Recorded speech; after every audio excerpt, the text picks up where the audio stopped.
Hi అండి. ఈరోజు నేను గుత్తి వంకాయ కర్రీ చేస్తున్నాను. దానికి ఏమేమి కావాలో అవన్నీ చూద్దామా. అల్లం వెల్లుల్లి పేస్ట్, ధనియాలు, కొబ్బరి, వేరుశనగపప్పు, మిరియాలు, పట్టా, లవంగ, ఇలైచి, పావు కేజీ వంకాయలకి 2 పెద్ద ఎర్రగడ్డలు తీసుకున్నాము, ఒక పెద్ద సైజు టమాటాస్ 2, కారం, పసుపు, ఉప్పు, కొబ్బరి, ఈ మసాలాలన్నీ వేసి ఫస్ట్ మిక్సీ పట్టుకుందాం. ఈ మసాలాలో ఒక ఆనియన్, ఒక టమాటో వేస్తాం. ఇవి మళ్ళీ ఫ్రై చేయడానికి కోసం. ఇవన్నీ మిక్సీకి వేసి మసాలా పడతాం. అల్లం వెల్లుల్లి, ధనియాలు,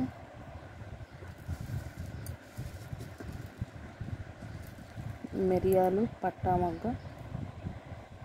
ఇలైచి,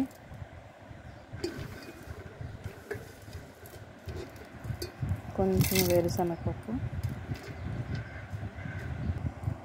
అందులో ఎండు కొబ్బరి అయినా వేయచ్చు, పచ్చి కొబ్బరి అయినా వేయచ్చు, ఆనియన్,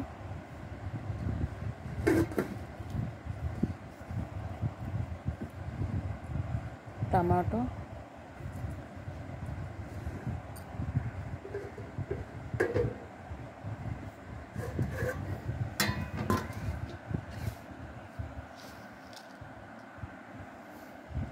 కొంచెం ఉప్పు,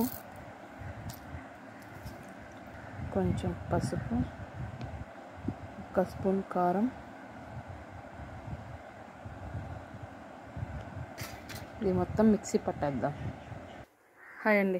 మనం మిక్సీలో పెట్టిన మసాలా మొత్తం ఈ వంకాయలకి ఇలా కట్ చేసుకొని ఉప్పు నీటిలో వేసి కడిగి ఇట్లా మసాలాను మొత్తం పట్టించేసాను. ఆనియన్, టమాటో కూడా కట్ చేసి పెట్టేశాను. ఇప్పుడు పాన్ పెట్టాము. ప్యాన్లో ఆయిల్ పోసి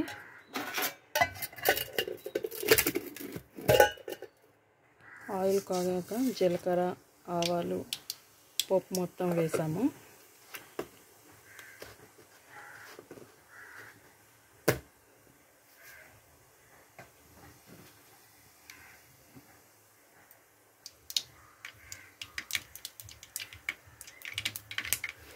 ఆవాలు బాగా చిక్కితేనే బాగుంటుంది.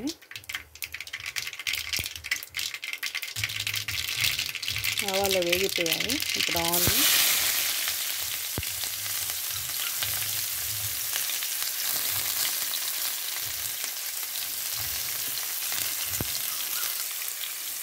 కొంచెం ఉప్పు మనం మసాలాలో కూడా వేసాము.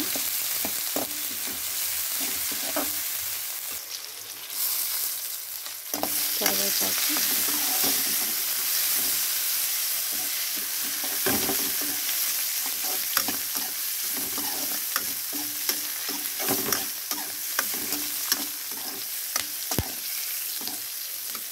ఆనియన్ బాగా వేగిపోయాయి.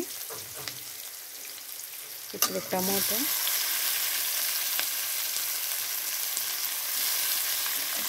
కొంచెం బాగా కలిపేసి మూత పెట్టేసి టమాటా బాగా మగ్గిపోతుంది. ఇవి బాగా ఫ్రై అయిపోయాయి. ఇంకొంచెం కారం వేద్దాం, కొంచెం పసుపు. ఇది ఫ్రై చేసేసి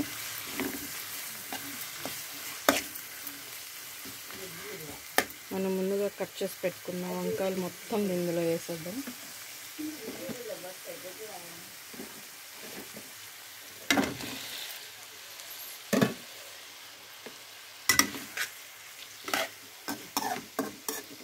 వేసేసి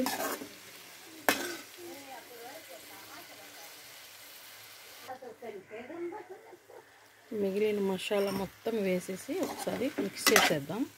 మిగిలిన మసాలా మొత్తం వేసి ఇది బాగా ఫ్రై చేసి ఆయిల్ పైకి వచ్చేంత వరకు ఫ్రై చేయాలి. మనకు గ్రేవీకి ఎంత కావాలో అంత వాటర్ పోసుకొని ఇది కొంచెం బాగా మగ్గనిద్దాం. ఇప్పుడే ఉప్పు కారం మొత్తం చెక్ చేసుకోవాలి. చెక్ చేసుకొని మనకేం ఉప్పు కారం సరిపోలేదనుకుంటే ఇప్పుడే వేసుకోవాలి. మనం చెక్ చేసేసాము, ఉప్పు కారం మొత్తం సరిపోయింది. ఇప్పుడు మూత పెట్టి కొద్దిసేపు ఉడకనిచ్చిన తర్వాత ఆపేద్దాం. మళ్ళీ ఒకసారి మూత తీసి దీన్నంతా బాగా మిక్స్ చేసుకొని ఇప్పుడు మనకి ఎంత గ్రేవీ కావాలి అంతా చూసుకోవాలి. ఇంకా ఉడికిందా లేదా అంతా ఇప్పుడే చెక్ చేసుకొని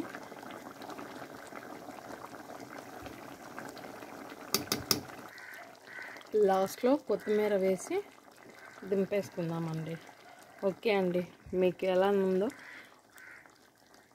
గుత్తి వంకాయ కర్రీ ఎలా చేశానో మీకు కానీ నచ్చితే లైక్ చేయండి, షేర్ చేయండి, కామెంట్ చేయండి. బాయ్ అండి.